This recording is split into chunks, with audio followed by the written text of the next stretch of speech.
Behind us is the Citroen C4 Cactus. Now admittedly today I thought I was going to be gardening. And then I reminded Michael he's actually an automotive journalist. I do forget important things like that. However, here we have a 3-cylinder, turbocharged 1.2 litre engine connected to a manual gearbox in a very sleek body. Well, yeah, we present the second generation of the Cactus. Gone are the air bumps on the doors, and they've actually lowered them so they're, well, just above the sill, aren't they? And they've given it far more sleek design with these, well, trimmed down headlamps and chrome everywhere. And if truth be known, it looks more like an Aircross. It does blend in really well, doesn't it? It does, yeah. The range starts from just under £18,000, however the model we have here starts from just under £21,000. And you can get petrols, you can get diesels, you can get autos, and you can get manuals. I'm going to be taking a look at the exterior styling. I'll be looking at the interior, the functionality and the practicality. We'll then both drive it and then bring you our verdict on whether or not this is the car for you. Now the first thing you'll notice when you step into the Cactus is Citroen have redefined the funky, stylish, cool interior. You've got soft touch plastics everywhere. You've got a new design of instrument cluster as well. You've got a decent sized infotainment system. And overall, it's very, very cool in here. I mean, you've got hard plastics on the door, but they're function over style. When it comes to functionality in the Cactus, you've got electric front windows because the rears are pops. You've also got power folding door mirrors. You've got media controls on your steering wheel. You've got cruise control. You've got this decent sized infotainment system which houses your aircon, your car system settings. It's also Bluetooth. It's got satellite navigation. It's also got Apple CarPlay 2. You've also got a 12-volt adapter and a USB port. When it comes to practicality, we've got lots of headroom, and I'm 6'3". Despite having this panoramic sunroof, it would have also been nice to see a sunshade, but realistically, there's really nowhere to put it. I've also got lots of legroom too. There's lots of adjustment in the seat. It is all manual. Reach and height adjustment in the steering wheel. And when it comes to storage, you've got decent sized door bins which will fit a bottle of water. You've got 2 cup holders, a place at the front where you can put your mobile phone, and there's a little storage pocket just behind the gearbox. There's also a little cubby hole too for storage. And when it comes to the glove box, now this is a really cool bit. It opens upwards like a sports car, and it's of a decent size too. Overall, the interior in the new Cactus is very, very cool indeed. I like the fact that they brought the C3 door handles in, and everything it's of a good quality.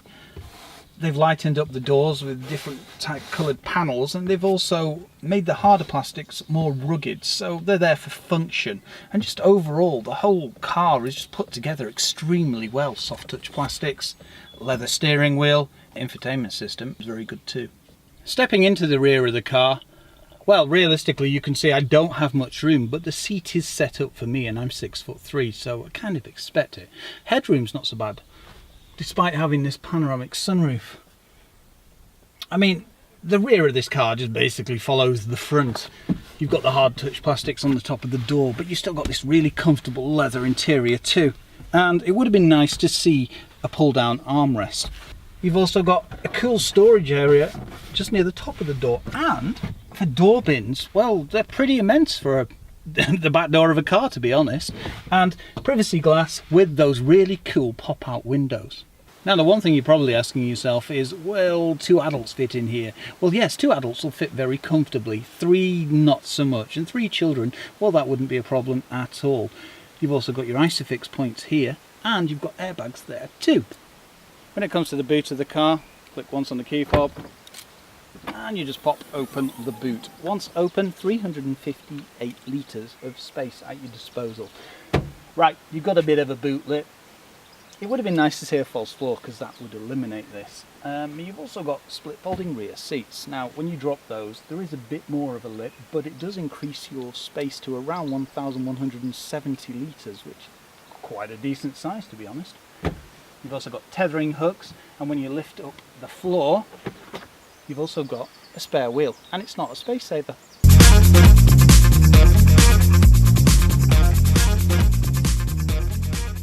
At the front of the car you have these bubbly headlamps, the Citroen emblem in the daytime running lights, and these chrome strips that run along the bottom of the bonnet. It's all in keeping with Citroen's new lineup of crossovers. Gone are the big air bumps at the front. This has given way to a more sleek and modern design. Keeping with that theme, you have automatic lights, automatic wipers, daytime running lights, fog lights, and collision detection. That's housed at the top of the windscreen. Coming to the side of the car, you have 17-inch alloy wheels, plastic cladding along the wheel arches and along the bottom. It gives it that rugged rural look. Power-fold electric door mirrors, pop-out rear windows, which I haven't seen since the early 2000s, but they do look really cool because they make the design flow really well. A panoramic sunroof, the air bumps at the bottom there. You're reminded, of course, it's a Cactus. And overall, I really like the side of this car. It's just really quirky and really fresh. Coming to the back, you start to see some of the styling cues you see from the more premium division of Citroen DS. You have a low roofline and these little vents along the side here. It makes the car look very premium. You also have these sculpted rear lenses, a large plastic bumper, reversing camera and parking sensors.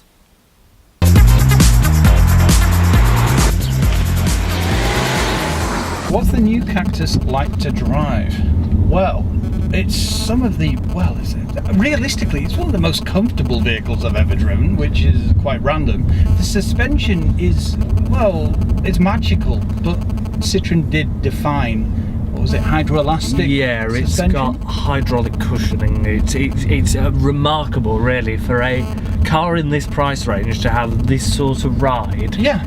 It's unbelievable. If you want to match it, you're going to have to go into the German premium brands and Air spend, suspension. 2, 3, 4 times the amount of money. Exactly. Which is quite remarkable, really. Well, that's it. We normally start with the engine, but because the suspension is, it's some of the best we've ever driven with, isn't it? I think comfort and ease of use in this car is one of its strongest attributes. Yeah, it is. Also, at speed, it handles well. Yeah, it doesn't wallow, it isn't vague, it has enough feel and enough direction, even at high motorway speeds, to feel comfortable travelling in the vehicle. Yeah, definitely.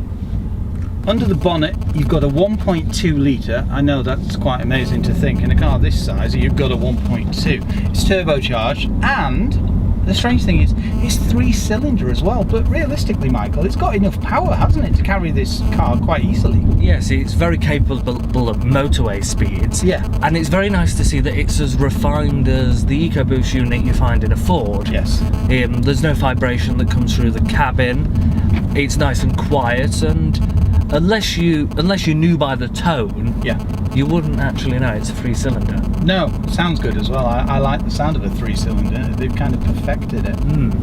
What I really do like in this car is the steering, how light it is. Yeah.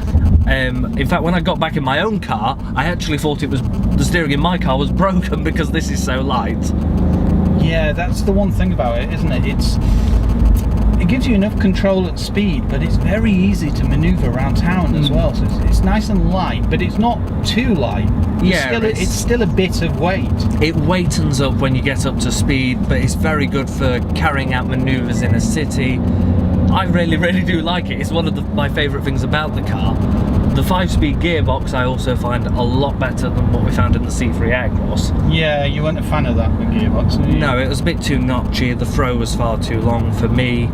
The throw is quite long and there is a slight element of notchiness, but I find it a lot better to use. You kind of expect that in a car like this. I mean, most people who buy this kind of car aren't after a short shifter where they can change gear in, a matter of 0.3 of a second. Yeah. We've done central London where you were manoeuvring and parking and doing crazy turns and things because that's what you have to do in London. And it copes with everything, and the lightness of the steering, especially in those manoeuvres, just makes it, it's faultless, isn't it? Yeah. I really like the infotainment screen, I like the digital dash. I would have liked to have seen some indication of a rev counter on there. Yeah, that is a strange thing to leave out. I was just thinking it was probably hidden. Yes. But I can't find it. I've not been able to find it. But saying that, the distinctive tone of a 3-cylinder means you do have a very good idea when to change gear. Yeah, and one thing about this is it does rev relatively high as well. It's quite punchy, isn't it? Yeah, the brakes are very capable as well. Extremely. Very good car. It's a very good setup. The suspension, the steering, the engine, the power delivery, the acceleration, and above all, the economicalness, if that's even a word. You've got your rain sensing wipers, you've got your automatic headlamps as well. well. And collision detection and lane keep assist as well. Exactly. Yeah, it just makes it that bit safer, doesn't it? Gives you peace of mind. It does.